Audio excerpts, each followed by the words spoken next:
Ashi from Eco Notebook. In this video, we are going to discuss the most important and common question, top 30 MCQ for your BCom entrance exam 2020-23.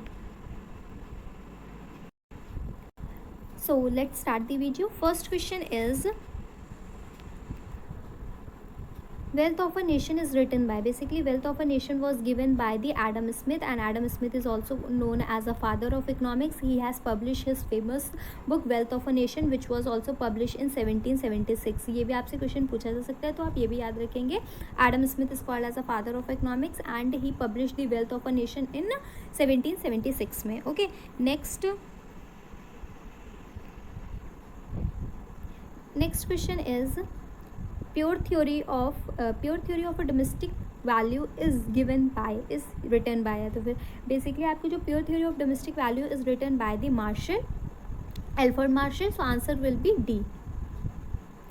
Next question is, according to Marshall economics is, according to Marshall के according economics क्या है basically? According to Marshall, economics is a normative science है. Okay, so इनके according ये था कि जो भी आपका wealth होती है वो आपके क्या होना चाहिए, फुल यूटिलाइज होनी चाहिए फॉर दी ह्यूमन के वेलफेयर के लिए. ओके, मार्शल की आपने डेफिनेशन पढ़ी होगी, तो वो वेलफेयर ऑफ द ह्यूमन की पहले बात करते हैं. फर्स्ट एम्फेसिस वो ह्यूमन की वेल्थ पे ही देते हैं, एंड नेक्स्ट उसके बाद वो क्या कहते हैं, वेल्थ पे देते हैं. Whereas an Adam Smith की अगर आपने डेफिनेशन देखी होगी तो वो वेल्थ पे ज़्यादा फोकस करते हैं, एम्फेसाइज करते हैं. Okay, so according to Marshall के अकॉर्डिंग आपकी इकोनॉमिक्स क्या है, नॉर्मेटिव साइंस है. Okay, next is utility is. Basically utility क्या है आपके अकॉर्डिंग, देखिए utility is a want satisfying power of a commodity. किसी भी मतलब आपकी want satisfying power of a commodity, किसी कमोडिटी की जो सेटिस्फैक्शन लेवल होती है, that is utility. Okay, so utility क्या है आपका, साइकोलॉजिकल फिनोमिना है या रिलेटिव फॉर्म है या मे बी यूजफुल या हार्मफुल है या ऑल ऑफ दीज. बेसिकली आपका यूटिलिटी क्या है, आंसर आपका होगा all of these.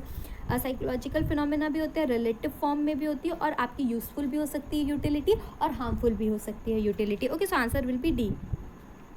Next question is, cardinal approach of utility analysis is given by. Basically cardinal approach किसने दिया था, एंड आपका एक ऑर्डिनल अप्रोच आता है. ठीक है, तो cardinal approach was given by the Alfred Marshall ने दिया था, एंड अगर ऑर्डिनल अप्रोच पूछा जाए तो आपके जे.आर. हिक्स ने दिया था. ओके, सो ये याद रखिएगा आप.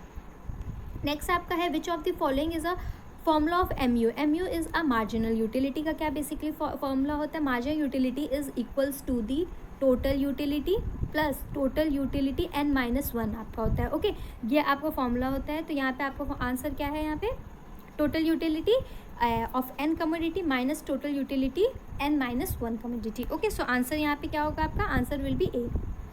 नेक्स्ट आपका है, which of the following rule of the H.H. गुएसन. कौन सा रूल है जो बेसिकली H.H. गुएसन कहा जाता है. ओके, सो बेसिकली आपका यहाँ पे आंसर जो है वो आपका होगा law of a diminishing marginal utility. Law of a diminishing marginal utility को हम लोग क्या बोलते हैं, H.H. गुएसन बोलते हैं. When the price of a commodity is high, the demand will be less. This statement signifies the law. Basically क्या है यहाँ पे बताया जा रहा है, प्राइस और डिमांड के बीच में इन्वर्स रिलेशनशिप है. जब आपके प्राइसेस बढ़ेंगे तो डिमांड क्या हो जाएगी, कम हो जाएगी. तो ये बेसिकली कौन से लॉ को स्टेट करता है, लॉ ऑफ डिमांड को. Okay, so answer will be A. Next question is, the quantity of a demand effective due to. आपकी जो क्वांटिटी ऑफ अ डिमांड जो है वो प्राइमरी, जो आपका जो फर्स्ट इफेक्ट कौन करता है, मतलब प्राइमरी इफेक्ट कौन डालता है, वो आपका प्राइस होता है. ओके, उसके बाद अदर फैक्टर्स भी होते हैं जो आपकी क्वांटिटी ऑफ अ कमोडिटी को क्या करते हैं, इफेक्ट करते हैं, बट प्राइमरी कौन होता है, आपका प्राइस होता है. सो answer will be A.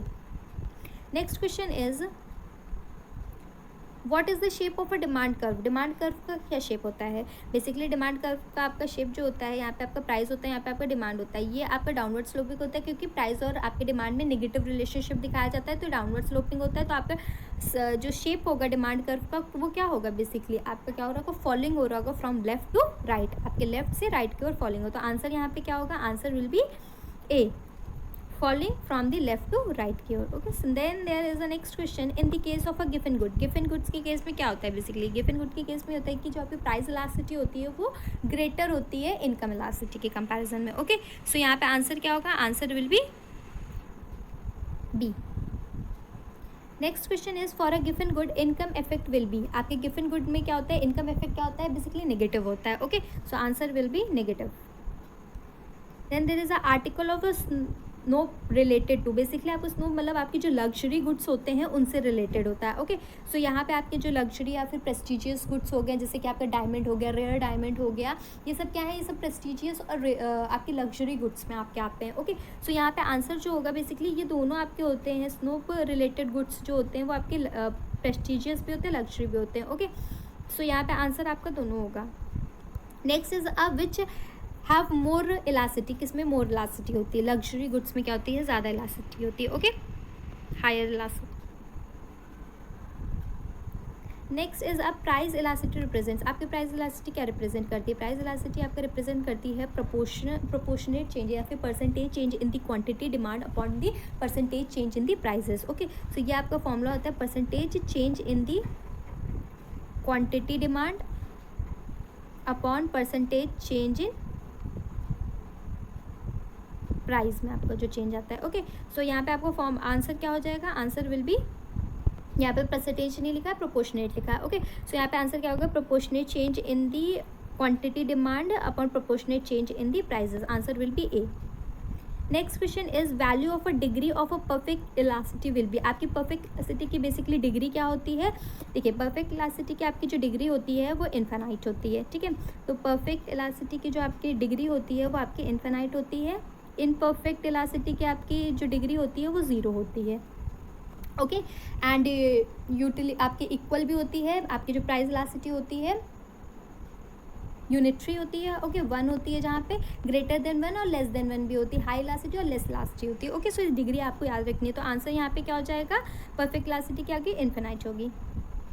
Next question is if the price elasticity of a demand is 1 then the demand curve will be, basically आपका भी बनाया ना मैंने कि इलास्टिसिटी क्या होती है आपकी यूनिटरी होती है, कब होती है, जब आपकी प्राइस इलास्टिसिटी किसके इक्वल होती है, 1 होती है। तो यहाँ पे बेसिकली आपका एक कर्व बनता है, दैट इज इस तरह का आपका कर्व बनता है, that is a rectangular hyperbola curve जिसको बोलते हैं हम लोग। ओके, सो यहाँ पे जो आपका आंसर होगा वो क्या होगा, rectangular hyperbola curve. Next is a point method of measurement of elasticity represent, आपके पॉइंट मेथड ऑफ जो मेजरमेंट यूज होता है इलास्टिसिटी का पॉइंट मेथड वो क्या रिप्रेजेंट करता है, आपका रिप्रेजेंट करता है lower segment divided by upper segment. Okay, so answer यहाँ पे क्या होगा, lower segment divided by upper segment. Then there is a next question is total layout method of measurement of elasticity is propounded by, basically आपका जो आपका point method एक आपका होता है, एक टोटल लेआउट आउटले मेथड बोले या टोटल एक्सपेंडिचर मेथड भी बोला जाता है इसको। ओके, सो ये बेसिकली किसने प्रोपाउंड किया था, बेसिकली आपका ये जो मेथड था वो basically propounded by the Alfred Marshall ने किया था। ओके, सो आंसर यहाँ पे क्या हो जाएगा आपका, Alfred Marshall. Okay, so we will keep this video till here and in the next video we are going to cover the remaining 10 question of this. Okay, till then thank you guys and I hope you like the video, and if you are new to our channel please subscribe our channel. Thank you.